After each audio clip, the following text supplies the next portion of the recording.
सच्चिदानन्दरूपाय विश्वोत्पत्त्यादिहेतवे तापत्रयविनाशाय श्रीकृष्णाय वयं नमः। परम मंगलमय परात्पर पारब्रह्म परमेश्वर अखिलेश्वर अनंत कोटि ब्रह्मांड नायक पीतांबरधारी श्री कृष्ण अकारण करुणा करने वाले पीतांबरधारी भगवान श्री कृष्ण के चरणों में कोट से साष्टांग प्रणाम करते हुए मित्रों, गुरु चरण से, गुरु उपदेश से जो उपदेशों की श्रृंखला प्राप्त है उसी में से मैं कुछ बिंदुओं का निवेदन आपसे करता हूँ और अपनी वाणी रूपी पुष्प भगवान श्री कृष्ण के चरणों में अर्पित करते हुए मित्रों, कलयुग में भगवान नाम संकीर्तन का सबसे बड़ा प्रभाव नरसिंह के भजन सुनकर क्यों प्रसन्न हुए भगवान, इन्हीं बिंदुओं पर मैं अपनी वाणी आपसे निवेदित करता हूँ मित्रों। बोले सच्चिदानंद भगवान की जय। नरसिंह जी के कुंवर सेना और रतन सेना नामक की दो पुत्रियां थी मित्रों। आपको मैंने इसके पहले वाले वीडियो में बताया था। वे दोनों भगवत भक्त में मग्न होकर अपने घर में ही रहीं। एक तो विवाह के बाद छूछक का प्रभाव देखकर पति के घर को त्याग कर चली आई और दूसरी ने तो विवाह ही नहीं किया। और होता क्या है, किसी दिन गाँव जाकर जीविका चलाने वाली दो स्त्रियां जूनागढ़ शहर में आईं और यत्र तत्र उन्होंने लोगों को अपना कलात्मक गान सुनाया। वे सारे नगर में घूमी परंतु उन्हें धन की प्राप्ति नहीं हुई। उन्हें निराश देखकर किसी ने श्री नरसिंह का नाम बता दिया। वे दोनों नरसिंह के द्वार पर आकर गाने लगी। तब आपने उन्हें समझाकर कहा कि यहाँ तुम्हें थोड़ा भी धन नहीं मिलेगा, इससे तुम्हारा मन दुखित होगा। यदि कदाचित तुम्हें भगवत प्रेम प्राप्त करने की इच्छा हो तो सिर मुड़वाकर विरक्त होकर के दीक्षा लेकर के भगवत आराधना करो। इनकी शिक्षा मान करके नरसिंह जी के यहाँ ही ये दोनों रहने लगी और भजन कीर्तन सत्संग के प्रभाव से उन्हें भगवत प्रेम की प्राप्ति हो गई।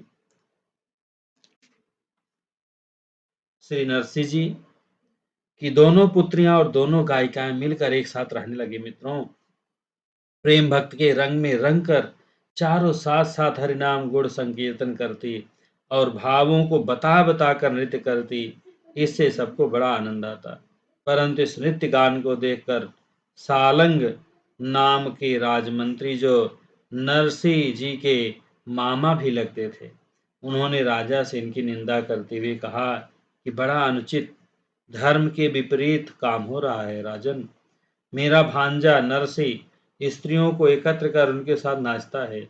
राजा से उचित कार्यवाही का आदेश लेकर सालंग ने बड़े बड़े पंडितों और दंडधारी सन्यासियों की सभा बुलाई और लोभ देकर उनसे कहा कि आप लोग नरसिंह जी से शास्त्रार्थ करके उसका भंडाफोड़ कीजिए। शास्त्र विरुद्ध अधर्मी सिद्ध करके हम उसे अपने राज्य से बाहर निकाल देंगे। राजा की आज्ञा से 4 सिपाही आए और नरसिंह जी से बोले, आप राज दरबार में चलिए, राजा साहब ने आपको बुलाया है। वहां पंडितों की सभा में आपसे कुछ शास्त्र विचार करना है।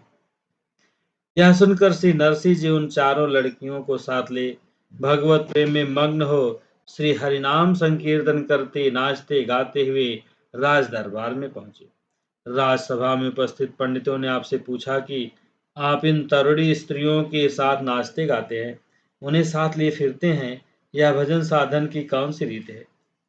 श्री नरसिंह जी ने कहा, आप लोगों ने वेद शास्त्र पढ़े हैं परंतु पढ़ लिख कर भी आप भगवत भक्त की गंध से दूर हैं। आप लोगों को मालूम होना चाहिए कि भजन सत्संग में स्त्री पुरुषों का एकत्र होना कदापि निंदनीय नहीं है। नरसिंह जी के सच्चे उत्तर से विरोधी पंडित मौन हो गए।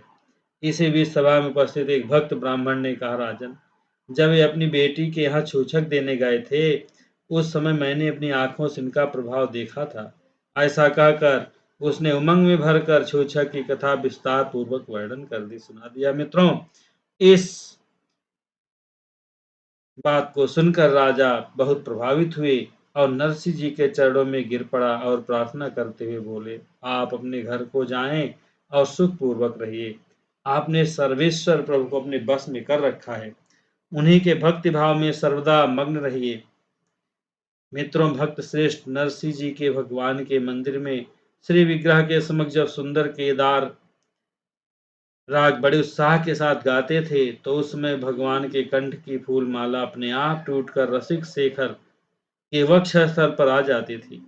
आशीर्वाद प्रसाद रूप माला को अपने हृदय में धारण कर नरसिंह जी कृतार्थ होते थे और उनसे द्वेष करने वाले जो भगवत विमुख लोग थे, अपने स्वभाव बस दुख पाते थे मित्रों।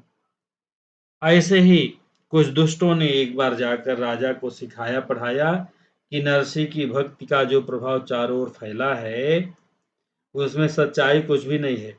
नरसिंह कच्चे डोरे में फूलों की माला बनाकर भगवान को पहनाता है। वह अपने आप फूलों के भार से टूट जाती है और प्रचार यह किया कि केदार राग पर रीझकर भगवान देते हैं। राजा की माता भगवत भक्त थी, उन्हें भगवत भक्तों में विश्वास था मित्रों, इसलिए उन्होंने अपने पुत्र राजा से कहा, तुम इन विमुखों की बातों को बिल्कुल ना सुनो और ध्यान न दो। परंतु अहंकारी राजा ने माता जी की बात नहीं मानी। एक दिन राजा उस मंदिर में गया जहां श्री नरसिंह जी के द्वारा केदार राग गाकर माला प्रसाद प्राप्त करते थे। उसने बहुत मजबूत रेशम मंगवाई और बटवा कर उसका डोरा बनवाया। फिर उसमें फूलों को गुथवा कर माला बनवाई। उसे भगवान को धारण करवा कर कहा कि आप केदार राग गाइए, सब मालूम पड़ जाएगा। श्री नरसिंह जी नित्य नियम के अनुसार स्वरों को साधा, केदार राग को छोड़कर दूसरे दूसरे राग गाए, परंतु माला टूटकर नहीं गिरी। श्री नरसिंह जी के लगातार गाने पर भी माला नहीं टूटी। तब शिकायत करने वाले विमुख लोग मन ही मन बड़े प्रसन्न हुए। इधर श्री नरसिंह जी नई नई भाव भरी उक्तियों के द्वारा उलाहना देते हुए श्री प्रभु के सामने कहने लगे, आप निश्चिंत होकर अपने गले माला धारण किए रहिए और भक्त को मार खाने दीजिए, मरता है तो मरने दीजिए। वास्तव में बात यह भी थी कि नरसिंह जी जिस नगर में रहते थे मित्रों, उसमें धरणीधर नामक एक साहूकार था। नरसिंह जी उसके पास केदार राग गिरवी रखाए थे। उसने 2 ब्याह किए थे। उन 2 स्त्रियों में बड़ी वाली भगवत भक्त थी। उसने आपसे बार-बार प्रार्थना की कि मुझे भी श्याम सुंदर दर्शन करा दीजिए। श्री नरसिंह जी ने कहा, बहुत अच्छा, ऐसा ही होगा। श्री नरसिंह जी की इस बात को सत्य करने के लिए भगवान स्वयं नरसिंह जी का रूप धारण कर उस साहूकार के घर गिरवी रखे हुए केदार राग को छुड़ाने के लिए गए। उसके द्वार पर जाकर आपने पुकारा, किवाड़ खोलो। साहूकार की भक्ता स्त्री ने उठकर किवाड़ खोले और उसने श्री नरसिंह रूपी भगवान का दर्शन किया। साहूकार चद्दर से मुंह ढककर सो रहा था। उसकी स्त्री ने कहा, श्री नरसिंह जी पधारे हैं, रुपए ले लो और कागज दे दो। उसने कहा, तुम्ही रुपए लेकर उस कागज को वापस कर दो। उस भक्ता स्त्री ने रुपए ले लिए और कागज लौटा दिया। इस प्रकार भगवान ने गिरवी रखे हुए केदार राग को रुपए देकर छुड़ाया और रुपयों की रसीद तथा गिरवी पत्र लाकर श्री नरसिंह जी की गोद में डाल दिया। उसे देखकर वे अत्यंत प्रसन्न होकर प्रसन्नता पूर्वक केदार राग गा उठे। उसे सुनकर श्री श्याम सुंदर अपने सिंहासन से उठे। नुपुरों की झनझन ध्वनि करते हुए श्री प्रभु ने श्री नरसिंह जी को पुष्पहार पहना दिया। उपस्थित सभी भक्त लोग भक्त और भगवान की जय जयकार करने लगे। इस प्रत्यक्ष चमत्कार को देखकर राजा इनके श्री चरणों में लिपट गया और उसने अपने हृदय में भगवत भक्त के भाव को दृढ़ता से धारण किया।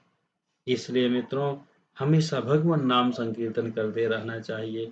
हरे राम राम राम हरे हरे, हरे कृष्ण कृष्ण कृष्ण हरे हरे, हरे राम राम राम हरे हरे, हरे कृष्ण कृष्ण कृष्ण हरे हरे। बोले सच्चिदानंद भगवान की जय हो। मित्रों, अभी तक आपने यदि चैनल को सब्सक्राइब नहीं किया, सब्सक्राइब कर लें, जिससे हमारे नित्य नूतन वीडियो का आपको नोटिफिकेशन मिलता है। मित्रों, सनातन धर्म का प्रचार प्रसार हो, गीता का प्रचार प्रसार हो। बोले सच्चिदानंद भगवान की जय हो।